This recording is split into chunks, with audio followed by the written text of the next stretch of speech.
नमस्कार प्रिय दर्शक बंधु आज भिडटी तुला राशि व्यक्ति बहुत गुरुत्वपूर्ण अटे कारण 18 मई 2025 को राहु एवं केतु परिवर्तन करने को जाउछंती। तेबे दर्शक बंधु आज भिडटी आमे जानिबा जेबे राहु एवं केतु परिवर्तन करिवे तुला राशि व्यक्ति जीवन में केउ सबु परिवर्तन आसवाक जाउअछि एवं तुला राशि व्यक्ति केउ सबु सावधान रहिबाकु पड़िबो। जानिबा आज भिडटी संपूर्ण भविष्यवाणी विषय रे। जदि आपणकर तुला राशि होइथाए ताहले ए वीडियो को थरे मात्र शेष पर्यंत निश्चय देखंतु। आउ जदि प्रथम करी आम चैनल रे आसीछंती ताहले आम चैनल को सब्सक्राइब करंतु एवं वीडियो को गोटे लाइक करंतु, शेयर करंतु। आउ कमेंट बॉक्स रे हृदय रे ओम नमो राहुदेवाय अवश्य लिखंतु। एबे चलंतु दर्शक बंधु संपूर्ण वीडियोटी आरंभ करिनेबा। आउ जानी रखंतु जे एही कार्यक्रमटी जन्म राशि एवं चंद्र राशि पर आधारित अटे। तुला राशि व्यक्ति माने एबे ध्यान देखि शुणंतु। वर्तमान राहुदेव आपणकर राशि रे षष्ठ घरे विराजमान अछंती आउ केतु आपणकर द्वादश घरे विराजमान अछंती। प्रथमे जानिबा 18 मई 2025 पूर्वरु आपणकर जीवन रे केउ सबु घटना घटिबाकु जाउअछि। आउ मई मास 18 तारिख पूर्वरु आपणकु राहु एवं केतु कि प्रकारर फल प्रदान करिवे। देखंतु राहु आपणकर षष्ठ घरे विराजमान रहिबा हेतु आपण बहुत चतुर एवं चालाक रहिबे एवं वर्तमान ठारू मई मास 18 तारिख पर्यंत आपण माने नुआ नुआ काम कार्य मध्य शिखि पारिबे। आउ ता सहित आपण माने कोनोसी एक पार्टिसिपेट रे जग मध्य देई पारंती एवं से पार्टिसिपेट रे आपण माने विजय प्राप्ति मध्य करि पारंती। एवं जानी रखंतु जे राहुदेव आपणकर षष्ठ घरे विराजमान रहिकी आपणकर द्वादश घर को दृष्टि देबा हेतु 18 मई 2025 पूर्वरु किछि तुला राशि व्यक्ति माने फॉरेन ट्रैवलिंग मध्य करि पारंती।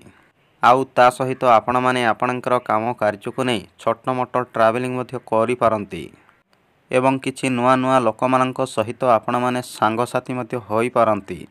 आउ ता सहित आपण माने किछि नुआ नुआ जिंस मध्य शिखि पारंती एवं जेते दिन पर्यंत राहुदेव आपणकर षष्ठ घरे विराजमान रहिबे आपणक पई गुटिए बहुत बड़ खुशीर कथा हला जे मई मास 18 तारिख पूर्वरु आपण माने किछि नुआ काम कार्य मध्य आरंभ करि पारंती एवं आपण माने किछि नुआ व्यापार बिजनेस मध्य आरंभ करि पारंती।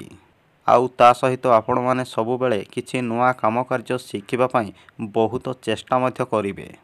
देखिबाकू गले जेते दिन पर्यंत राहुदेव आपणकर षष्ठ घरे विराजमान रहिबे तुला राशि व्यक्ति मानकर जीवन में चलुथिबा अनेक दुख कष्ट दूर होबाकू जाउअछि एवं पुनर्बार तुला राशि व्यक्ति मानकर जीवन में बहुत बड़ परिवर्तन आसीबाकू जाउअछि। आउ मई मास 18 तारिख पूर्वरु आपणकर जीवन में पुणी थरे खुशी फेरिबाकू जाउअछि। काहीकि ना मई मास 18 तारिख पूर्वरु राहुदेव आपणकू अनेक शुभ फल प्रदान करिबाकू जाउछंती।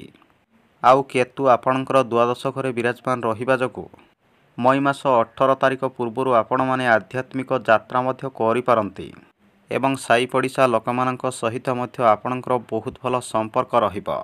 किंतु तुला राशि व्यक्ति माने ध्यान रखंतु जे जेते दिन पर्यंत केतु आपणकर द्वादश घरे विराजमान रहिबे आपण माने अधिकारु अधिका ओभरथिंक करि पारंती। आउ ता सहित आपण माने अधिकारु अधिका ओभर स्मार्ट देखैबाकू मध्य चेष्टा करिवे। तुला राशि व्यक्ति माने एही कथा को ध्यान रखंतु एवं ओभरथिंक बा ओभर स्मार्ट देखैबाकू चेष्टा करंतु नाही एवं सबु बेले नॉर्मल रे रहिबा पई चेष्टा करंतु। दर्शक बंधु एबे आसंतु जानिबा जेबे राहुदेव 18 मई 2025 को परिवर्तन करिवे आपणकू राहुदेव कि प्रकारर फल प्रदान करिवे एवं आपणकर जीवन में केउ सबु परिवर्तन आसीबो आउ ता सहित आपणकू केउ सबु सावधान रहिबाकू पड़िबो।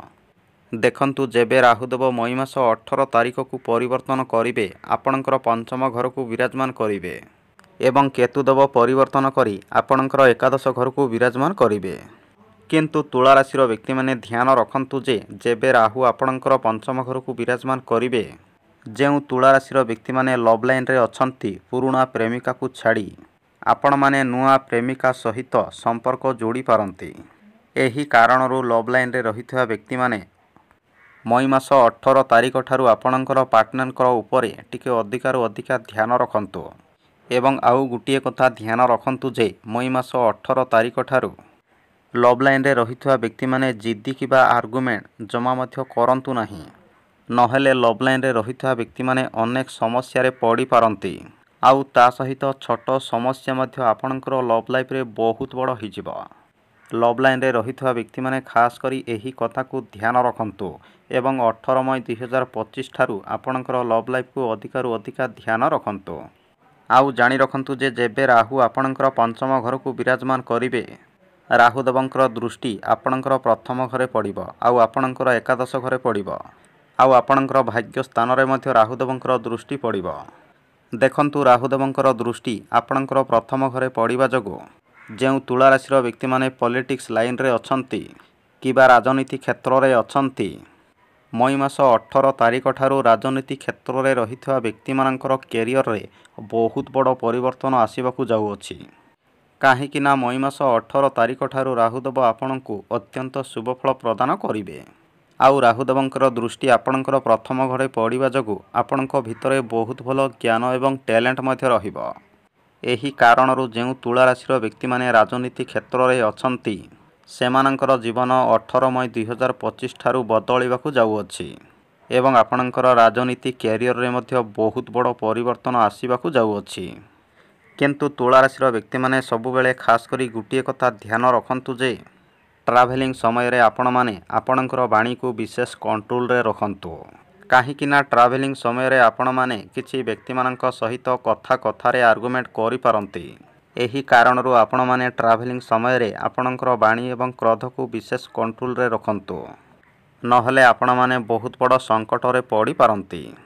तुला राशि व्यक्ति माने एही कथा को ध्यान रखंतु एवं यात्रा समय रे आपण माने सावधान रहिबाकू चेष्टा करंतु।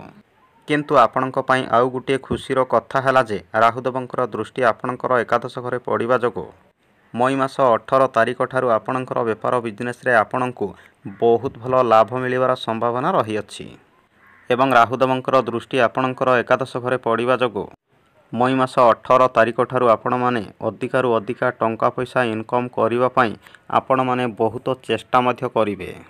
आउ ता सहित आपणकर काम कार्य रे एवं आपणकर बेपार बिजनेस रे मध्य अधिकारु अधिका कष्ट करिबाकू लागिवे।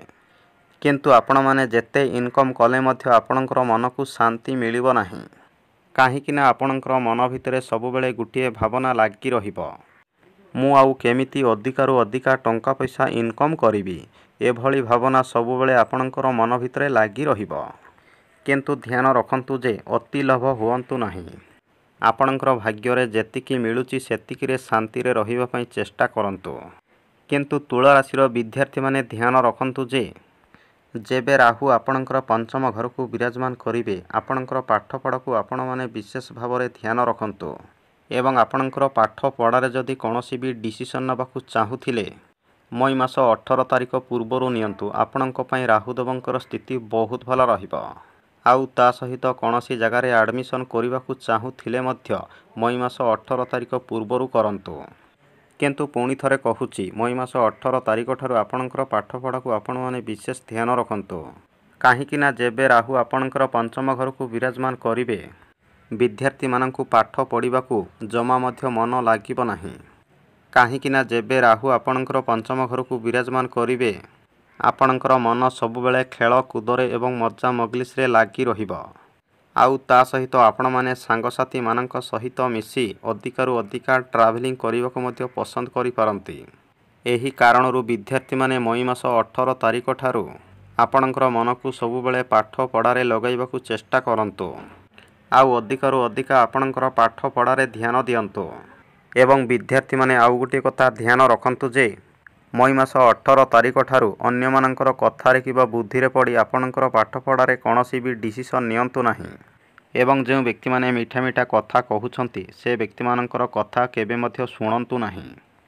काहेकि ना आपणकर निज लोक मध्य आपणकर शत्रु बनी पारंती। विद्यार्थी माने सबु बेले एही कथा को ध्यान रखंतु एवं जेबे केतु आपणकर एकादश घर को विराजमान करिवे आपणकू जेते धन संपत्ति मिलिले मध्य आपणकू कम लागिबो। आउ सबु बेले आपणकर मन भितरे अधिकारु अधिका धन संपत्ति पाइबा पई चेष्टा करुथिबे आपणकर मन भितरे। किंतु खास करी गुटिए कथा ध्यान रखंतु जे जेबे केतु आपणकर एकादश घर को विराजमान करिवे आपणकर बड़ भाई भौणी सहित आर्गुमेंट हेबार बहुत संभावना रही अछि। एथिपाई आपणमाने मई मास 18 तारिख ठारू आपणकर बड़ भाई भौणीक सहित सावधानर सहित कथबार्ता करंतु। दर्शक बंधु एथिला जेबे राहु एवं केतु परिवर्तन करिवे तुला राशि व्यक्तिमानंकर जीवन रे एसबु घटना निश्चय घटिबो। जदि आपण मानंकु ए भिडियोटी पसंद लागि थाए ताहले भिडियो को गुटे लाइक करंतु, शेयर करंतु। धन्यवाद।